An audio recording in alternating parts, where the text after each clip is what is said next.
You please pick somebody who's really nice from Finland. No, you have more a really Finnish, nice person? Finnish. I think they're all nice in Finland.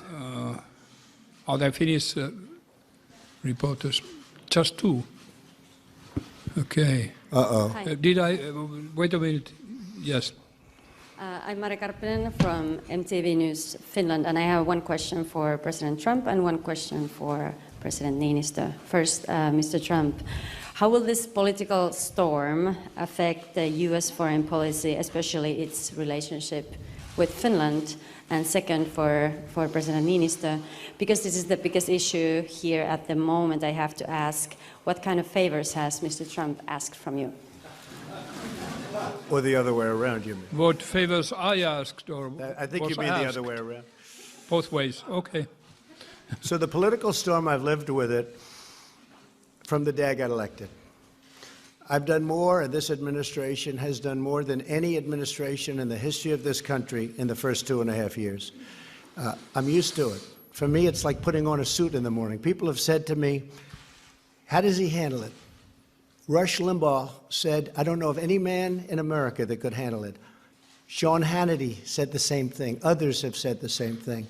I don't know any man in America, because it's all a fraud. And because of that, and because I know that I'm right, and because I'm doing a great job for the American people, I'm very, very happy living the way I'm living.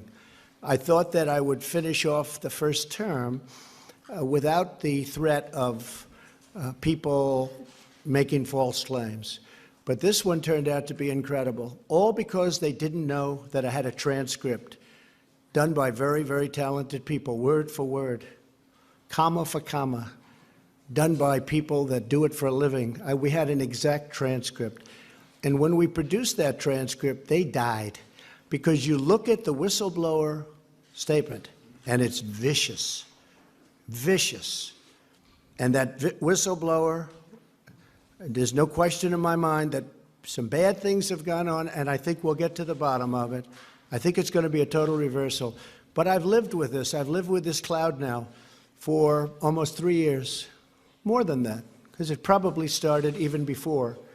And I think nobody has done what I've done when you look at tax cuts and regulation cuts and rebuilding our military and right to try, right to try. That means people that are terminally ill and very sick have the right to use our medicines, our great medicines, because we're so far ahead of every other country. So many things that we've done. Our vets are now taken care of. We got choice. Nobody thought we could ever get choice. That's when you have to wait online as a vet. You go outside, you get a doctor, we pay the bill. You don't have to wait for 3 weeks to see a doctor if you're a vet. We cherish our vets. At least this administration does, but for many years they didn't. But I take care of the vets. No administration has done, and I've lived with it from the day I got elected. So I'm just fine with it, okay? Please. Yes, we had a conversation and discussion on a very equal basis, which is, I really appreciate that.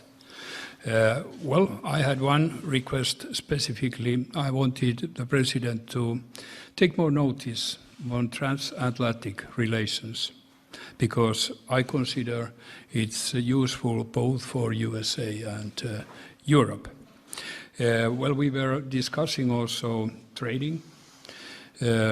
I told the President that the big purchase we are doing on fighters will be finished in 2 years' time. We have 5 different candidates, 3 from Europe and 2 from United States. He answered that ours is best.